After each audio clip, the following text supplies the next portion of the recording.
నందంకి special introduction అవసరమే లేదు. So మన చిన్నప్పటి నుంచి తన చిన్నప్పటి నుంచి చూస్తున్నాం అన్నమాట. సో ఈ సినిమాలో కూడా చాలా ఇంపార్టెంట్ అండ్ ఇంట్రెస్టింగ్ క్యారెక్టర్ అని విన్నాము. So yes Manoj, over to you. Good evening all. ముందుగా ఈ సినిమా జర్నీ చెప్పే ముందు ఆది అన్నతో 2018 నుంచి we started our journey with operation gold fish. అలాగే కృష్ణుడు అన్న, ఆది అన్న అండ్ ఆల్సో రాజేష్ గారు all worked as a family for that film. అప్పటి నుంచి మా జర్నీ స్టార్ట్ అయింది అండ్ ఆది అన్నతో స్పెషల్ అనుబంధం ఉంది. I always go to his house and I always go to his house on his birthday and all we celebrate and all.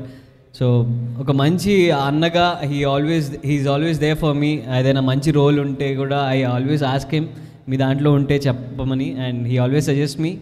Thank you so much. And అలాగే ఈ సినిమా చాలా కాన్ఫిడెంట్గా ఉన్నారు డైరెక్టర్ గారు with the output. And I'm a big fan of Ravi Basrur గారు from the starting film of Ugram. ఒక చిన్న సినిమాకి ఒక బీజిఎం ఎంత క్రూషియల్ అనేది శ్రీమురళి గారిని ఒక మ్యాచ్ మ్యాన్ లాగా డైరెక్టర్ ఆయన ఎలా నుంచోబెట్టారో అంతే ఏ హీరోకైనా మ్యూజిక్ చాలా important to stand on a long రన్లో నుంచోవాలి అంటే. అది బీజిఎం అవనివ్వండి, సాంగ్స్ అవనివ్వండి. సినిమా ఎప్పుడో ఒకసారి చూస్తూ ఉంటాం but songs we keep on hearing.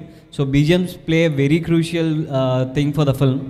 So ఒక హీరో జర్నీకి మ్యూజిక్ చాలా ఇంపార్టెంట్. అండ్ ఆది అన్నకి రవి బస్రూర్ గారు పడటం it's all because of Shanmugam గారు. I really wish he has all the abilities of a commercial hero to stand out. And ఆయనకి మంచి commercial hit రావాలి అని చెప్పి మనస్ఫూర్తిగా కోరుకుంటున్నాను. He is very talented as a dancer, as a fighter. He always prove himself as a commercial hero. So I wish a very big hit for him. And Avika Gor గారు ఈ ఫిల్మ్లో she looks so pretty. And Chirag గారు కానీ and all the cast and crew I wish all the very best. ఈ సినిమా గురించి all the actors and technicians are very confident. Krishnudu అన్న కానీ and all like I thank you so much for being always brother to me. And I wish all the cast and crew all the best. And మీరు 21st మార్చ్న ఈ సినిమాని డెఫినెట్గా enjoy చేస్తారని మనస్ఫూర్తిగా నమ్ముతున్నాను. We're so confident about it. Thank you. Thank you. Manoj గారు, అసలు ఈ థ్రిల్లర్స్, క్రైమ్ జానర్ అనగానే మీరు ఎందుకు గుర్తొస్తున్నారంటారు? ఏంటి మీకు ఈ థ్రిల్లర్స్కి ఉన్న అవినాభావ సంబంధం? I don't know, it's a commercial